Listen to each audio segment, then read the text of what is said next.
Today, I'm excited to be joined by Ann Johnson, Corporate Vice President and Deputy CISO at Microsoft. Welcome, Ann.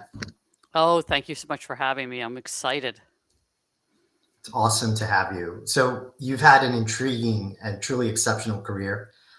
You're now leading cybersecurity strategy in an era where AI is reshaping everything. What motivated your transition into cybersecurity leadership, and how has that background influenced the way you think about resilience today? That's such a great question. I have been doing cyber for almost 26 years, by the way, so it's hard to remember at the very beginning, but I will tell you that I'm a technologist at heart. And in a prior company, I was carrying, if you remember these, long time ago, an RSA security hardware token. For VPN access. And I was fascinated by the technology. I know now it seems so simple, right? But I was like, wow, there's a time based server on the back end and it changes periodically. And, it wasn't even the pin, it was actually how what we called then the ACE server worked. And I was just fascinated by it. So I applied for a job at RSA Security. They hired me, you'll laugh, as a PKI expert. I didn't even think I knew what PKI was at the time, by the way. Um, it would be very difficult for me to get into the industry today with the experience and background I had because I had no cybersecurity background. I had done some network architecture work. I had been in technology my entire career, but I'd never been in cybersecurity. So, but it was really a technology decision. And then once I entered the field, it changes and it evolves so rapidly that it's one of those things where my brain is always working. So it's fun and fascinating to me.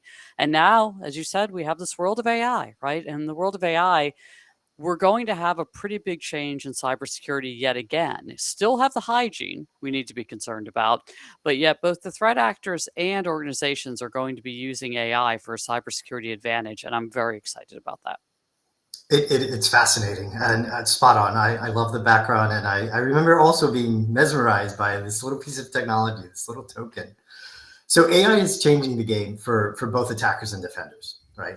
Cyber criminals are using AI to scale attacks. Security teams are deploying it to detect and respond faster.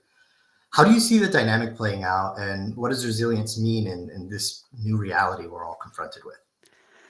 Resilience is such a big question, and I've spoken about it, I've blogged about it. I need to refresh a blog about it because it's changed it again. But fundamentally, to me, let's take resilience back to like the building blocks of resilience, right? Resilience means if and when you have an event, how is your organization going to get its core business systems back online? That's resilience, right? How are you actually going to continue being an entity that is able to do business, whether you're a government or whether you're a commercial entity? And if you think about it just in the simplest of terms, then you say, okay, we have a playbook. If there were a natural disaster or an act of God, we have a playbook, right? We know the physical controls, we know the technology controls, we know the communication controls, we know the legal and regulatory controls. So organizations have to apply that same discipline to cybersecurity. If there is a wholesale cybersecurity attack or even a small cybersecurity attack on your entity, how are you going to recover and be resilient from that? And that doesn't change in the age of AI. What changes in the age of AI is attacks are going to be more targeted. They're going to have more precision. They're going to probably be a little faster too because of the targeting and precision. But guess what? The defenders also have AI in their tool bag so they can be targeted and they can have precision. Absolutely. Well said. Thank you. So let's double click a little bit on that. So generative AI really introduces these new risks around concepts like, of course, data leakage and model poisoning, but it also offers incredible defensive capabilities. How are you approaching AI and automation in your organization, and where do you see the greatest opportunities and risks? Yeah, so we are really changing, and we have been for a few years, how we think about cybersecurity at Microsoft, right? And how we think about cybersecurity, and my peer and friend John Lambert will say, attackers think in graphs, defenders think in lists. Defenders think in lists. It's early in the morning as we're recording this. So, So we have to think about how we think in graphs, and that's how we're approaching it. So when you start thinking about cybersecurity as a big data problem, when you start thinking about cybersecurity as being a graph big data problem, and when you start thinking about then how you're going to apply artificial intelligence to actually reason over all of those events, all of those data in your graph to give you the best defensive posture, it's actually a natural, right? It's a natural migration to artificial intelligence. The other thing we believe is that you can automate a large majority of what we call the really tactical work in the security operations center, right? Your security operations people get burned out for two reasons. One, crisis, but two, they get burned out because they get bored. Because they're doing the same repetitive jobs over and over and over.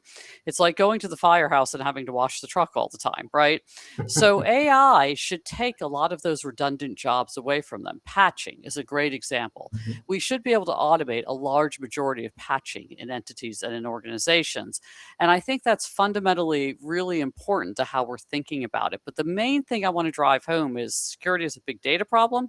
You need to be thinking graphs, and the best way to reason over those graphs is artificial intelligence. Wonderfully said, and that's great. And that sets us up for the next question, really, in thinking about the fact that resilience isn't just about technology, it's about people and processes as well. How are you embedding resilience into your organizations and teams? And what practices have you found most effective in embedding them into your practice group? Um, I think that when you're thinking about embedding any type of practice, you have to start with cultural change, right? So, people, there's a natural nervousness about new technologies like artificial intelligence because people are reading the news and they're saying, oh, jobs are being taken away by AI. And that's not really how we think about it. We think about it as AI enhancing what humans do, right? AI truly, we call it the co pilot, but AI truly being your co pilot and helping you do your job better, faster, smarter, making you as a human more resilient, by the way, because we're removing a lot of those redundant tasks and letting the human brain focus on the things that human brains are really good at focusing on, which is judgment, critical reasoning, critical thinking. So when you're thinking about embedding anything into the team, you have to start with making sure the team is on board, making sure you're giving the teams a win. It's an incredibly important thing to do. Yeah, yeah, fascinating. And equally fascinating is the fact that CISOs themselves are going through quite a bit of a transformation here. The role is evolving rapidly, and leaders are expected to balance obviously technical debt, board level influence, regulatory navigation. How do you see the role changing in this age of AI? And what advice would you give to future security leaders? One of the most important things security leaders can do right now is become proficient in talking to their board of directors. That is, forget technology, forget running the program for a minute. You need to be able to effectively communicate the importance of cybersecurity at very senior levels in your organization. Board of directors talk in risk. Cyber professionals need to talk in risk, right? It is a business risk. You can be perfectly secure and you'll never be able to do business, right? So everything, every port you open, everything you expose to the internet, every AI application you land, it inserts some type of risk. You've increased what we call your attack surface. So when I talk about cybersecurity, I talk about it in context of business risk. In order to do that, you actually need to understand the business. What is the business of your organization, whether it's a government organization or whether it's a commercial organization? What is the business? What is the outcome you were trying to drive? If you understand the outcome you were trying to drive, then you will actually be able to communicate very effectively how cybersecurity applies that. And you don't want to be the blocker. You want to be the enabler. Help the business go faster. Help the business go farther. If you can put those things in your bag of tricks, you're already a great technical professional. You're already a brilliant CISO. Maybe you came up on the GRC side, so understand governance, but you really need to invest in understanding the business and aligning your mission to the business. Excellent, excellent. So let's look ahead for a moment. What trends and blind spots do you think cybersecurity community really needs to pay attention to, especially in the age of AI as it becomes more pervasive? I think that we're still in the place of hygiene, right? I hate to say it because I know it just sounds like it's boring, but we still see with our Microsoft detection response team, which is our customer facing incident response team, they still tell me like over 90% of events, things that become a small intrusion to a big event are because of hygiene. It's because you're not using multi-factor authentication that is phish proof everywhere in the enterprise. It's because you're not classifying, labeling data using encryption. It's because you've made exceptions, and you've made exceptions for highly privileged users because those are the people that ask for exceptions. It's you haven't patched. And I know, trust me, I understand this massive technical patching, but patching the most critical things is fundamentally really important. Those are the type of things that I'm going to keep hammering, because everyone is going to, trust me, this industry is all going to gravitate to the shiny new objects. I don't need to encourage them to do that. I don't need to ask them to do that. But I will continue to hammer people that they need to get their hygiene in order, because that is actually what's causing them a massive event. I like to say we don't have advanced persistent actors. We just have persistent actors. They actually don't have to be advanced. Right. That's excellent. So before we wind up, what piece of advice would you wish to, that you received earlier in your career, that you'd want your listeners to take away? That's such a great question.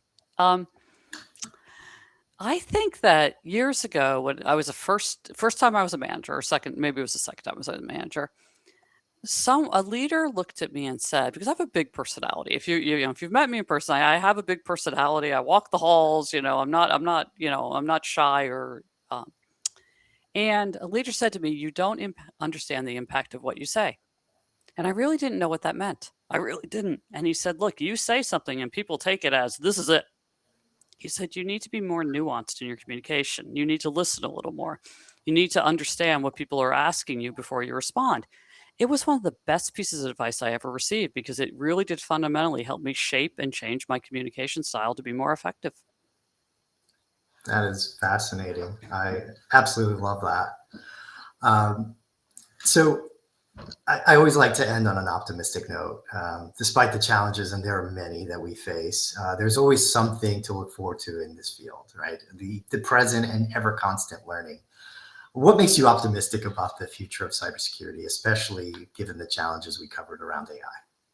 Another great question, because I end my podcast, Afternoon Cyber Tea, the same way. I say I'm a cyber optimist, and I ask every guest the same question: what makes you optimistic? So, what makes me optimistic about the future is the humans. Cybersecurity humans are mission driven. They understand that they are in a constant battle, right? They're in a constant battle to keep their organization safe. They are some of the most dedicated people I have ever worked with in my career, and some of the most talented people. So it will always be the humans of cybersecurity that keeps me optimistic.